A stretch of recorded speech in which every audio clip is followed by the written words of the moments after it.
Olá, você está no canal Fé, Salvação e Obras. E o nosso objetivo aqui é estudarmos a respeito das bases da nossa fé, a salvação que temos em Cristo Jesus e as obras que devem acompanhar aqueles que são discípulos de Jesus. No vídeo passado nós começamos a falar a respeito de um tema, a relação entre a lei e o pecado. E às vezes esse tema pode causar uma certa estranheza, principalmente porque a teologia normativa do cristianismo tem ensinado que a lei não tem tanto papel relevante agora depois da vinda do nosso Senhor Jesus Cristo. Mas para entendermos bem o que Paulo quis ensinar aos Gálatas, quando ele disse que não estamos mais debaixo da lei, mas sim debaixo da graça, é muito importante nós entendermos um fato que aconteceu no primeiro século ainda, na era apostólica, e que motivou a Paulo a escrever a sua carta aos Gálatas. E esse evento está registrado em Atos dos Apóstolos, capítulo 15, que é o primeiro concílio de Jerusalém.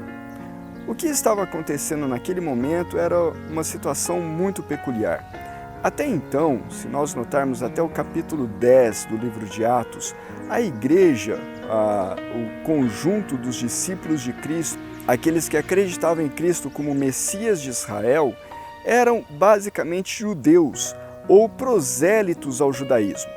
O que é um prosélito ao judaísmo? Da mesma forma como hoje o cristianismo é uma religião que promove novos adeptos, que anuncia o evangelho, que busca convencer as pessoas a se converterem para si, o judaísmo tinha alguns ramos que buscavam esse proselitismo, ou seja, essa conversão ao judaísmo. Jesus descreve bem isso quando ele fala aos fariseus que eles percorriam o mundo para fazer um prosélito e o tornava ainda 2 vezes mais filhos do inferno. Essa questão que Jesus levantou era justamente essa busca de uma classe do judaísmo em fazer com que aquele que não era judeu se tornasse um judeu praticante do judaísmo para que pudesse obter a salvação.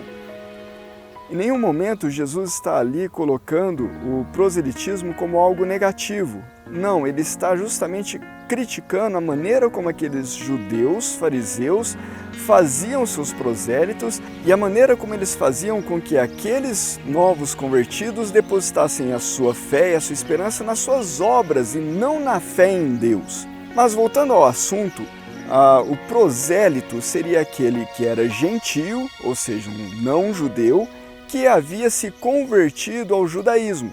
E a igreja, até o Atos capítulo 10, era formada basicamente de judeus e prosélitos.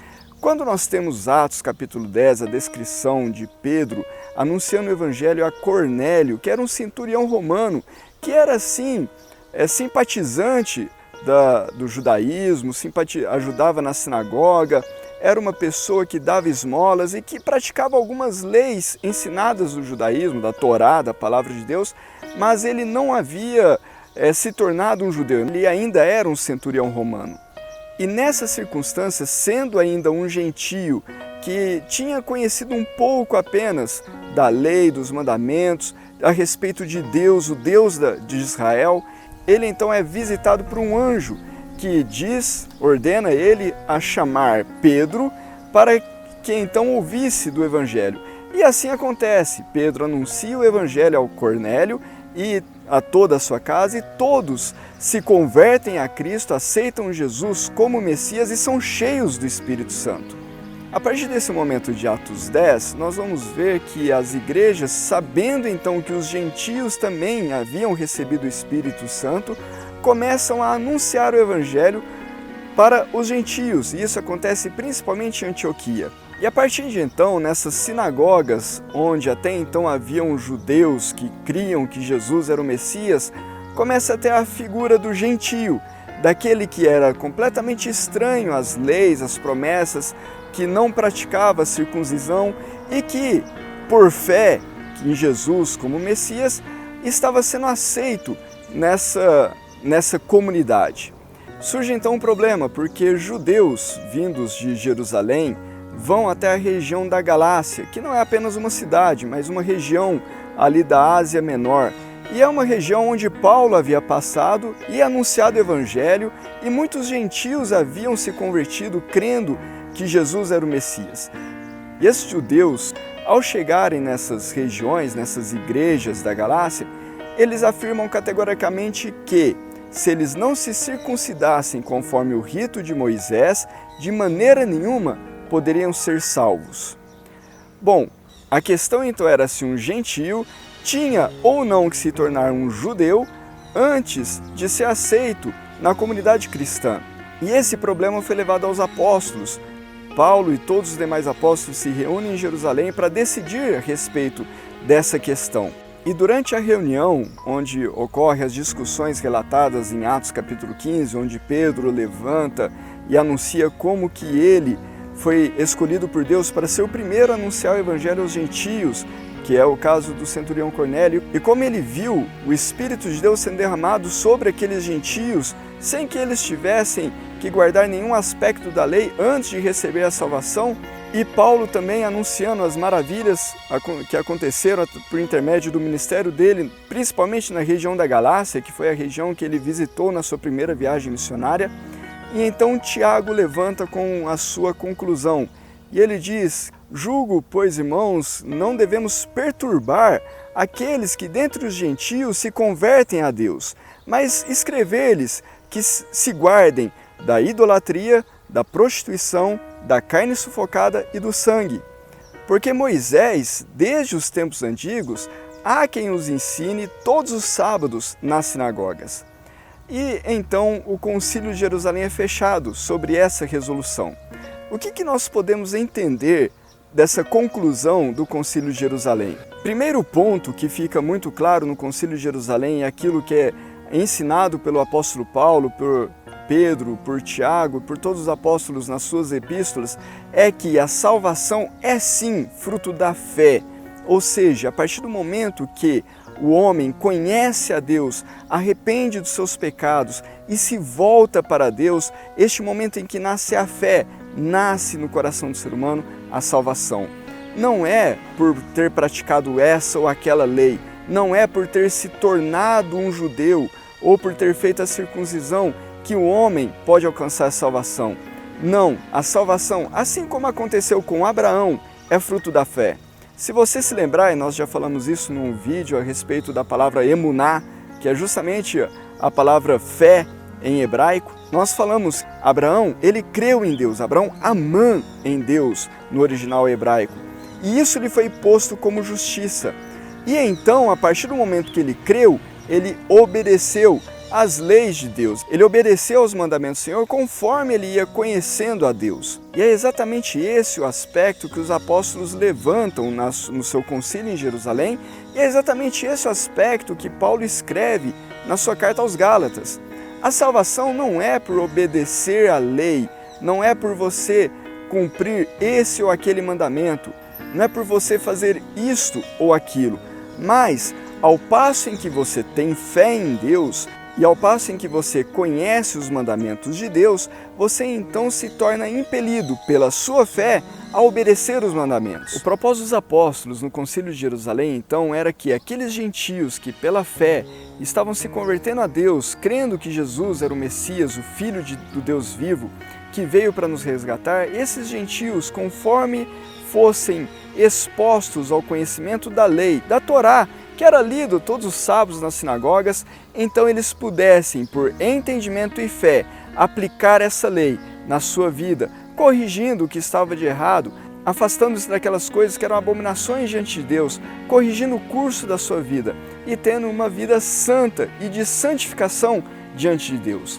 E veja, o que os apóstolos mais fizeram durante o Novo Testamento, Paulo nas suas cartas, Tiago na sua carta, Pedro com as suas cartas, João na sua carta, principalmente a primeira carta, o que todos eles fizeram foi tentar transformar o ensino da Torá acessível a nós, gentios, alheios às promessas, alheios às alianças, alheios à Torá, alheios à comunidade de Israel, mas agora, por Cristo Jesus, enxertados na oliveira verdadeira, enxertados em Israel. e então participantes das mesmas promessas, da mesma aliança e da mesma lei, da mesma Torá. É isso que Tiago concluiu quando ele disse que Moisés é ensinado todos os sábados às sinagogas.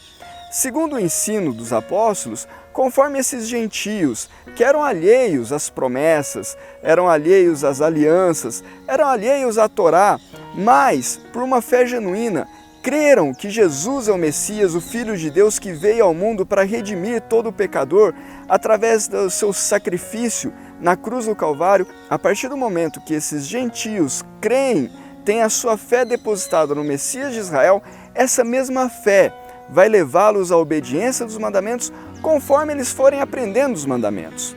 Isso caracteriza ainda mais o caráter instrutivo da lei. Como você bem sabe, nós já falamos isso aqui, Torá não é lei, Torá é instrução, ensino, ensinamento. A Torá é instrução de Deus para que nós, eu e você, possamos produzir bons frutos em obediência a Deus.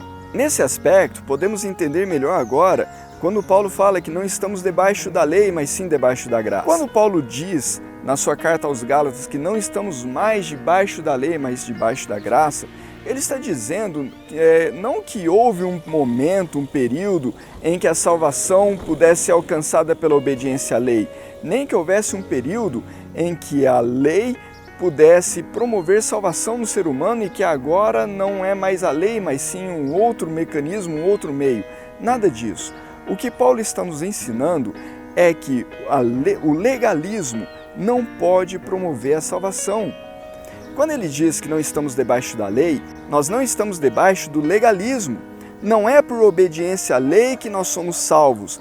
Não é por nós praticarmos este ou aquele rito que nós somos salvos, mas é pela fé em Deus que nós temos a salvação. É por nós cremos que Jesus é o Filho de Deus, é por nós cremos na suficiência do sacrifício do Messias na cruz. É por esta fé que nos motiva a mudar de vida, que nos motiva a mudar o nosso curso e nos sujeitar novamente em obediência a Deus. Assim, eu não sou salvo por obedecer à lei, mas ao passo em que eu sou salvo, eu procuro sim obedecer à lei. Eu então estou disposto a obedecer os mandamentos do Senhor conforme a entendimento e fé.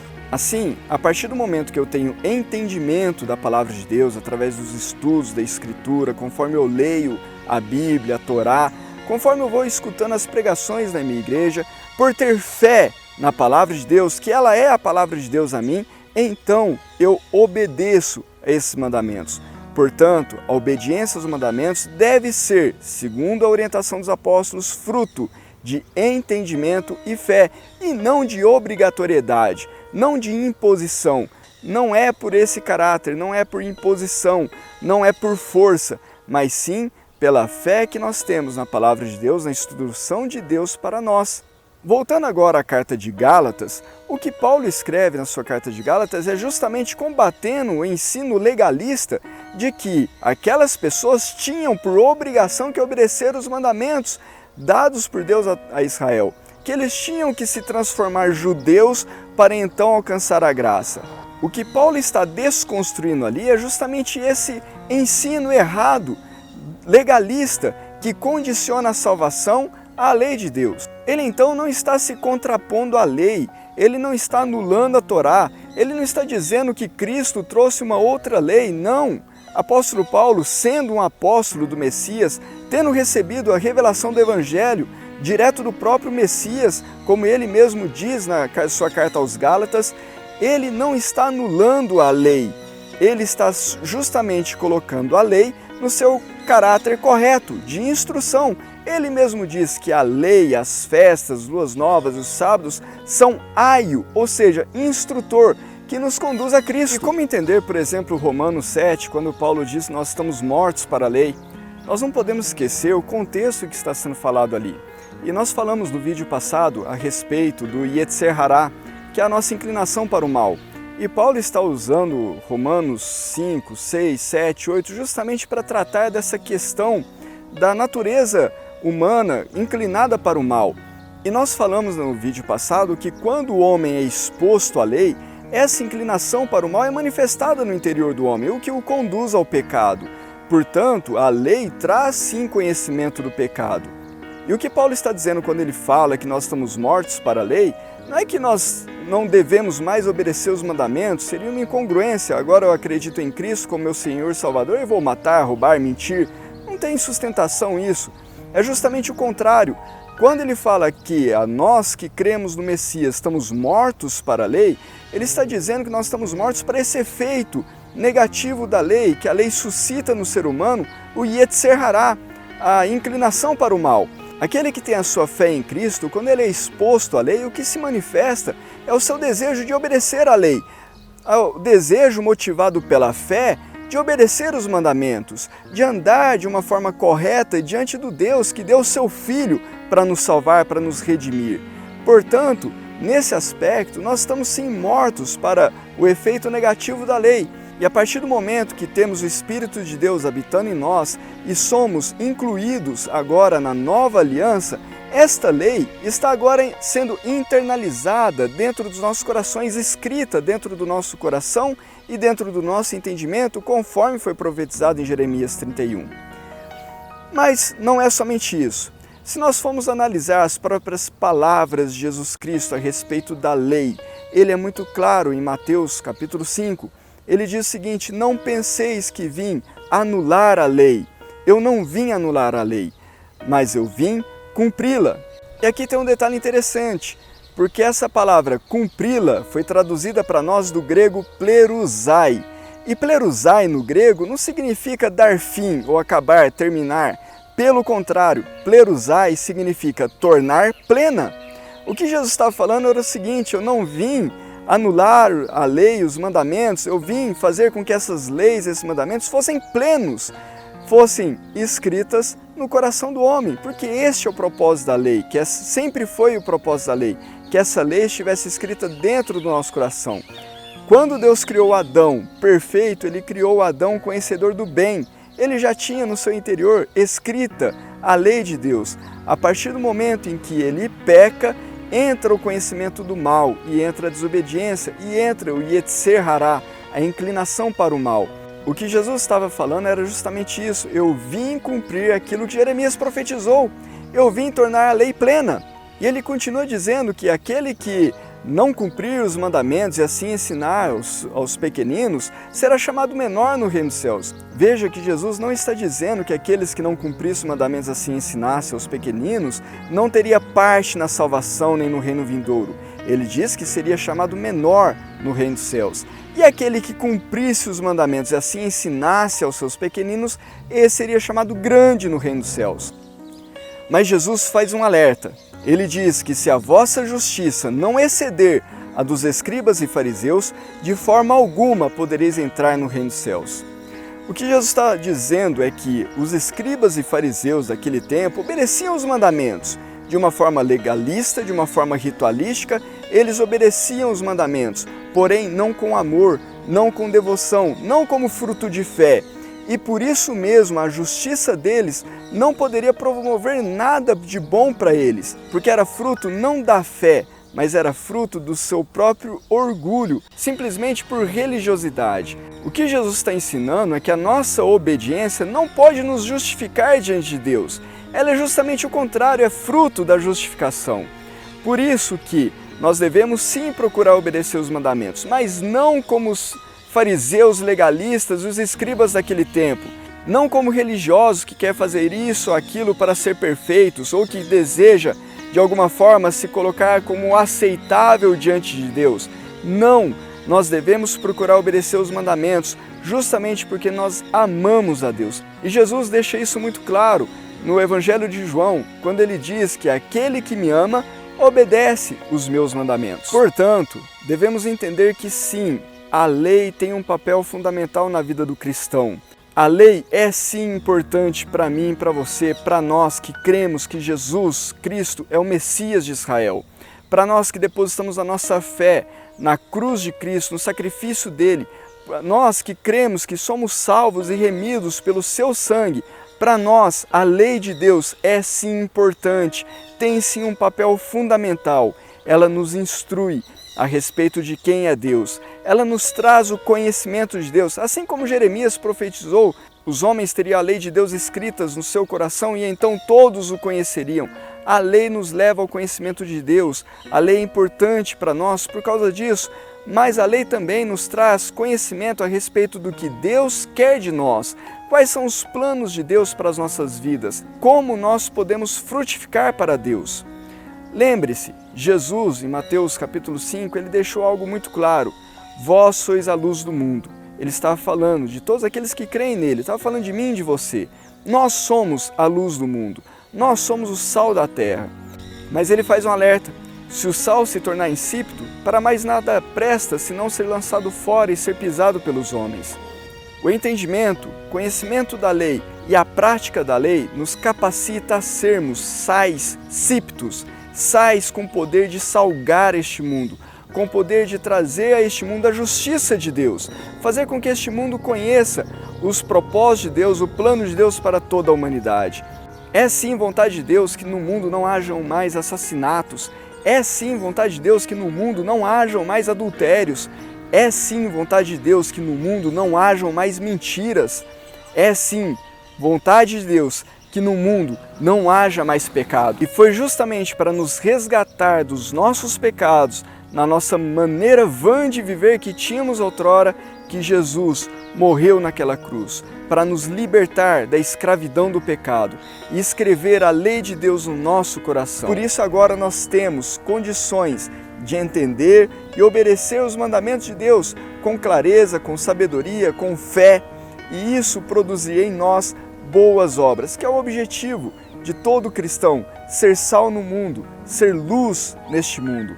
E para ser sal e luz neste mundo, nada melhor do que amar os nossos inimigos, abençoar os que nos maldizem, não matar, não adulterar, não mentir, não idolatrar, ter apenas um único Deus, um único Senhor, honrá-lo e honrar o seu nome, honrar os nossos pais. Todos esses mandamentos, todas essas leis estão em consonância com o ensino de Jesus Cristo, com o ensino dos apóstolos e com a vontade de Deus para as nossas vidas. Por isso, desfaça esse conceito, mude de ideia. Não há essa distinção entre lei e graça. E quem nos ensina isso é Moisés. Em Êxodo 34:6, ele diz: Senhor Deus, misericordioso e compassivo, tardio em irar-se e grande em graça e em verdade. Se você se recordar, a graça e a verdade veio a nós através de Jesus Cristo. Portanto, procure olhar para a lei, para a Torá, para os 5 primeiros livros da Bíblia, de uma maneira diferente, não como uma velha aliança, uma aliança antiga ultrapassada. Jesus, nosso Messias, aquele que nos trouxe a nova aliança, Ele mesmo veio para que essa lei se tornasse plena em nossos corações. Que Deus te abençoe.